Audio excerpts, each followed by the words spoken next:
CM योगी ने कहा खाल खींच लूंगा तो मौलाना बोला माफ कर दीजिए बाबा। पहले कहा वक्त की जमीन पे कुंभ है, अब कहने लगे कि हम फैन हो गए। पाकिस्तान में योगी की जय जयकार, मौलाना ने माना योगी हुए बड़े सुपरस्टार। मौलाना शहाबुद्दीन रिजवी के तेवर प्रयागराज महाकुंभ को लेकर कुछ घंटे में ही बदल गए। अचानक ऐसा क्या हुआ कि जो व्यक्ति योगी का विरोधी था वो अचानक तारीफ क्यों करने लगा? हंसने से पहले सुनिए तसल्ली से पूरी कहानी। हम सिर्फ 3 मिनट में समझाते हैं भारत से लेके पाकिस्तान में योगी का डंका कैसे बजने लगा। और ये भी समझिए कि योगी बुलडोजर से ही नहीं, अपने बयान से भी अपने विरोधियों को पस्त कर देते।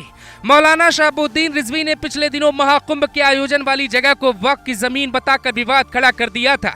हालांकि उसके अगले दिन ही योगी ने जवाब भी दिया। महाकुंभ की भव्यता देखकर मौलाना शहाबुद्दीन रिजवी राज्य सरकार और मुख्यमंत्री योगी आदित्यनाथ के कायल हुए जा रहे। मौलाना यहां तक दावा कर रहे हैं कि कुंभ के बाहर इंतजाम देखकर पाकिस्तान की आवाम खूब तारीफ कर रही है। ऑल इंडिया मुस्लिम जमात के राष्ट्रीय अध्यक्ष मौलाना शहाबुद्दीन रिजवी ने पाकिस्तान में महाकुंभ की तारीफ कैसे हो रही है इसका ब्यौरा भी पेश किया है। महाकुंभ के शानदार इंतजाम को देखकर वो लोग तारीफ कर रहे हैं जो हिंदुस्तान से बाहर के लोग हैं। महाकुंभ के इंतजाम को देखकर वो लोग भी तारीफ कर रहे हैं जो हिंदुस्तान की हमेशा बुराई करते और हिंदुस्तान के खिलाफ बोलते रहे। वो पड़ोसी देश पाकिस्तान है। ये मुख्यमंत्री योगी आदित्यनाथ के इंतजाम है श्रद्धालुओं के खाने पीने रहने की व्यवस्था की, जिसकी दुनिया कायल हो गई।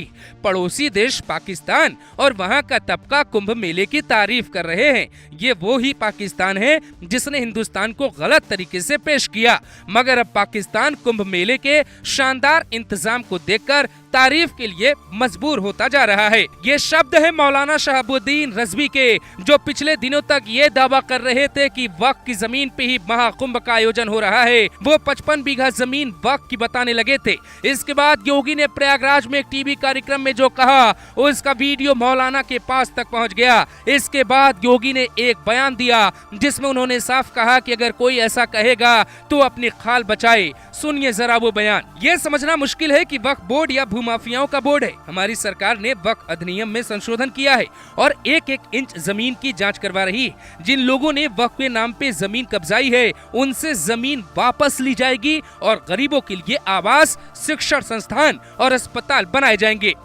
कुंभ की जमीन पे दावा करने वाले अपनी खाल बचा ले। महाकुंभ मेला की परंपरा वक्त से कहीं पुरानी है। कोई कहे तो हम 5000 साल पुराना इतिहास उसे दिखा दे। सनातन धर्म की ऊंचाई आकाश से भी ऊंची है और गहराई समुद्र से भी गहरी है। इसकी तुलना किसी मत या मजहब से नहीं की जा सकती।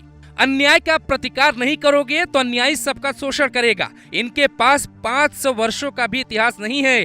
मैं कहता हूँ मेरे पास 5000 वर्ष से भी पुराना इतिहास है। ये योगी का स्टाइल है। उनके कायल मौलाना हो गए। कोई डर से तो कोई काम का मुरीद हो गया है। कुछ दिन पहले ही बरेली के मौलवी तौकीर रजा ने भी एक टीवी इंटरव्यू में योगी को शानदार मुख्यमंत्री बताया था, लेकिन संभल के खुदाई होते ही उनको कुछ लोग गलत बताने लगे।